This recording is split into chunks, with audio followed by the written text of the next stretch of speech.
Hey guys, Josh from SoccerReviewsForYou.com, bringing you my review plus on-feet video of the Nike MercurialX Proximo indoors in the latest Electro Flare Pack colorway. Now inside the box they do include a string bag to go along with the shoes themselves. The string bag is black in color with Volt yellow strings. You're going to find a Volt Nike swoosh on one side and your Volt Nike football branding on the other. Other than that, all you're going to find inside the box are, of course, the shoes themselves. So we'll get these guys out of the box really quickly, and we'll take a closer look at the Electro Flare MercurialX Proximo, which essentially is an indoor variation of the Superfly 4. Now in today's video, we are of course going to take a closer look at the colorway. We're also going to talk tech specs, performance features, take a look at the weight of the shoe, as well as see how these things fit and feel on feet. So if you are interested in learning more on this particular colorway of the MercurialX Proximo Indoor, be sure to stick around and watch the entire video. If you're interested in a pair of these for yourself, be sure to check out the review page on my website. That'll be the very first link down below in the description of this video. On that page, you'll find Buy It Now links with exclusive SR4U coupon codes where you'll be able to pick these guys up below their normal $150 retail price. So again, if you're interested in a pair, first link down below, go ahead and check it out. And with that being said, let's get right into the review. To start things off, let's take a closer look at the colorway. Now, of course, this is part of the Electro Flare Pack from Nike, which maintains, of course, the same base color for pretty much the entire upper. What you will notice is that the Indoor X models, unlike the outdoor models, don't have the paint splatter graphic or the Volt yellow Nike swooshes, which gives the shoe a significantly different look. Just to do a side-by-side comparison, I actually have the Electro Flare Superfly, so we can see them side by side. Of course, the general styling and shape of the shoe is still very similar. The laces, as well as all the exposed Flyknit, is still the same combination of squadron blue and black, with the mid layer being a Volt yellow when it stretches out here on the side of the collar as well as across the top of the foot, which is kind of a nice little thing. The upper is also the same squadron blue color, which has a color changing effect. So you can see that as I move it around, it looks purple in certain lighting, it looks blue in certain parts of the shoe. It's a really, really cool effect that looks good on both of these models with or without the Volt yellow accent. Essentially without the Volt accent, the shoe just looks a little bit less flashy. It's more low profile, which you may view as a good or bad thing, depending on what you like personally. As far as the Nike swoosh is concerned, again, instead of the Volt yellow outline, you just have a solid black swoosh on both the front and back of the shoe, which I don't think looks bad at all. I actually quite like how that looks. And then of course, being that this is a MercurialX Proximo model, you're going to find the added texturing here running through the medial side of the forefoot and toe box area, which is black in color, something that is of course different from the standard Superfly 4 that does not have that added texturing. As far as the back of the shoe is concerned, there's a very slight difference there as well. You can see on the Superfly 4, the little kind of stitched or fused on piece to cover up the stitching at the back of the collar is black in color with Mercurial branding in Volt, whereas on the MercurialX Proximo, it's the same squadron blue color changing kind of effect across the entire strip with the MercurialX branding in black, which I, again, think actually looks a little bit better on this particular shoe versus the Superfly 4, but they're both really good looking shoes, just a little bit less flashy here with the MercurialX variation. As far as the outsole is concerned, you're going to find that the actual midsole itself is solid white in color, whereas the rubber outsole is white but has kind of that recycled grind look. So you're going to find a combination of orange, blue, purple, green, all kinds of very small little pieces kind of scattered in there. Not something you're going to notice from a distance, but definitely something you can see up close, really up close when you're actually holding the shoe in your hand. And then of course across the bottom of the shoe you're going to find a combination of kind of like a Volt yellow color as well as kind of like a lighter blue with a black Nike swoosh right there in the middle. So overall, really good looking shoe. If you're a fan of the Electro Flare Pack, you're probably going to like how these look. I know some people complained about the paint splatter graphic, that they don't like it. If you're one of those people and you're perhaps on the hunt for an indoor shoe from Nike,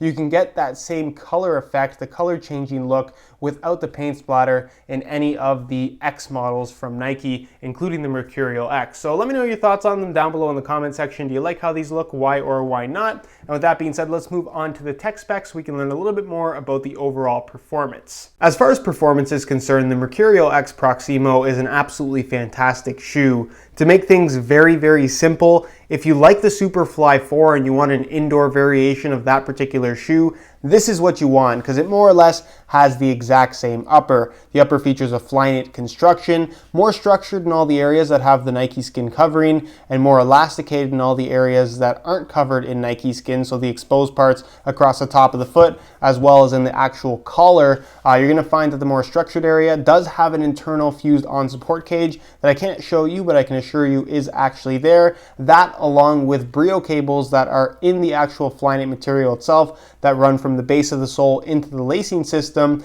really helps to hold your foot in place and lock it there, just making for a nice responsive sensation when you actually pull the laces tight. So in terms of just having that nice locked in sensation, you're definitely going to get that here from the MercurialX Proximo, just as you would with the Superfly 4. Now the actual Nike skin covering is pretty straightforward. It's exactly like what you're going to find on the Superfly, with the only slight modification being the added texturing here right at the very tip of the toe, as well as through the forefoot and a midfoot area on the medial side of the shoe. This is kind of just an added sandpaper-like texturing. It's going to provide a little bit of additional grip on the ball. It's honestly not super noticeable when it comes to touch, but what it will do is kind of add some durability, reinforce the kind of high wear zone of the shoe that's going to be taking the most abuse and just getting the most amount of kind of contact with the ball, I guess is the best way to put it. So that's just going to help the shoe to last a little bit longer. It's really the only reason why it's there. And as far as touch is concerned, if you're looking for something that is very, very thin with just a very slight amount of padding, you're going to get that here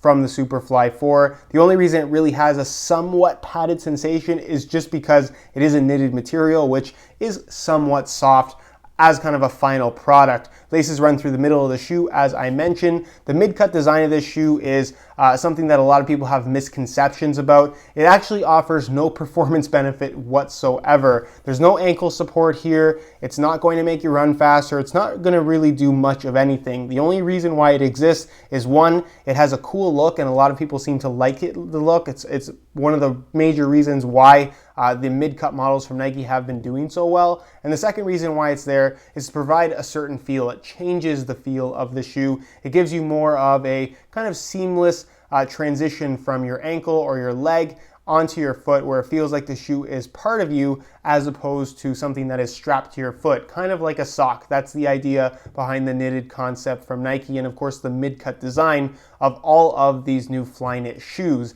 As far as the back of the shoe is concerned, it does have an internal plastic heel counter. It does have a heel liner as well, smooth synthetic leather with some padding, pretty much identical to what you're going to find on the Superfly 4. The insole, fully removable. It features a mesh liner on top, and it's made from a fairly thick layer of ortholite foam. I guess it's not overly thick, but it is what's going to provide the majority of the underfoot cushioning for you in this particular shoe because they are very low profile. You're going to notice that through the entire outsole of the shoe, there's no plastic in the construction, so they're extremely flexible, no rigidity here whatsoever, which is kind of the sensation I think most people would be looking for from this type of an indoor shoe. It does have a Phylon foam midsole that is very minimal. It's at its thickest here in the heel and then thins out significantly into the midfoot and then pretty much is non-existent through the forefoot and toe area. So all you're really getting as far as cushion is concerned from here to the tip of the toe is from the actual insole. So you're very close to the ground, very kind of firm sensation underfoot. So if you are playing on concrete or any kind of hard indoor surface, if underfoot cushioning is something that you really like from your indoors, this is probably best to stay away from. But if you want something that is kind of as close to barefoot as possible, not only in terms of touch on the ball, but also the amount of padding you have under your feet, that's kind of what this shoe has to offer. It's extremely low profile. That's what it's all about. As far as the outsole is concerned, this happens to be the indoor variation. There's a turf model available as well, so depending on what type of surface you're going to be using them on, you can go for indoor or turf. In the case of the indoor model, it is suitable for use on indoor courts, of course, as well as on concrete. It holds up pretty well. The rubber is remarkably solid considering that it does look pretty thin, but there is quite a bit of rubber there and it's a good thickness as well. So it will wear down over time, of course, but it should last a pretty good while if you do plan on using these on concrete or asphalt or any kind of more high wear surface than an indoor court would be. It does have this hexagon pattern that does seem to hold up pretty well. And when you are in an indoor court and it tends to be pretty dusty,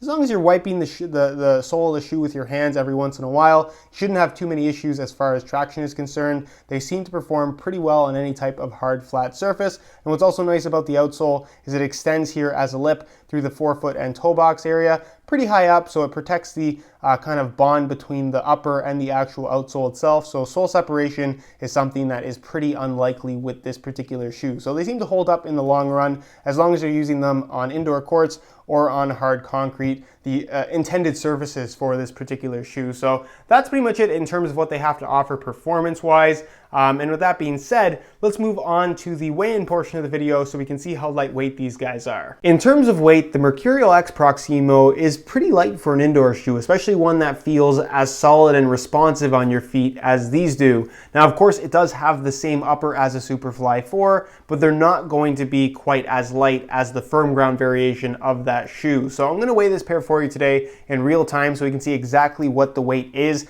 Keep in mind this is a brand new pair in a size 9 US. We're going to throw them on the scale, and you can see that they weigh in at 8.2 ounces, the equivalent of 232 grams. That's about a full ounce heavier than a pair of firm ground Superfly 4s in the same size and condition. Is that a significant amount of weight? Not necessarily. You will notice a weight difference between the two shoes on feet. But again, for an indoor shoe, considering that you have to add weight in order to have decent durability, there's quite a bit of rubber on the outsole of this shoe, which is great for performance as well as durability, but it's going to be heavier than a plastic or a carbon fiber, which is what we see on the Superfly 4. So that's the reason for the weight increase. It really has nothing to do with the upper, because like I said, for the most part, that is exactly the same as a pair of Superflies. And really, if you're looking to transition from your outdoor Superflies into an indoor shoe that feels pretty much the same, the MercurialX Proximo really is your best option because it's almost exactly the same. All right, so here is a look at the MercurialX Proximos on feet.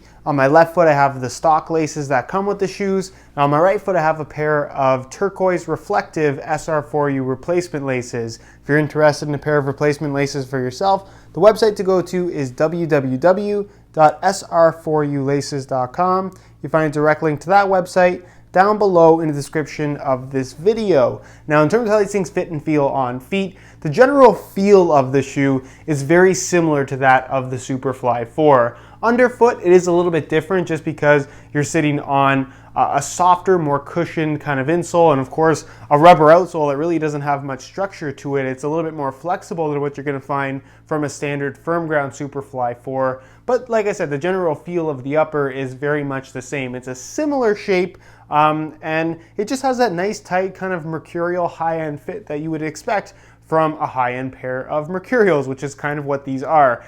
The upper has a nice tight wrap of your foot. It does have some nice flexibility to it from right out of the box. Being that this is a mid-cut shoe, the one thing that people are going to have issues with, especially if you haven't worn a mid-cut shoe before, is the general fit and feel in the heel area of the shoe. Because of this mid-cut design, it does make it feel a little bit different than a standard shoe would, and that just takes some getting used to. If you wear these straight into a game or straight into a shooting session, you are going to have issues with discomfort. You may even get blisters, but as long as you take things slow, break them in a couple minutes at a time, 20-30 minutes, as soon as you start to feel discomfort, take them off and then kind of start over from there. Like I said, after a couple sessions, they should be broken in and you shouldn't have any issues with discomfort. So just keep that in mind in regards to breaking in any of the mid-cut models from Nike, not just these ones in particular. As far as fit is concerned, it's a tighter fitting shoe as you would expect. Not a lot of extra width or space on the inside whatsoever. Should you get the right size, they fit pretty much perfect with no extra space when you pull the laces tight. So if you have really wide feet,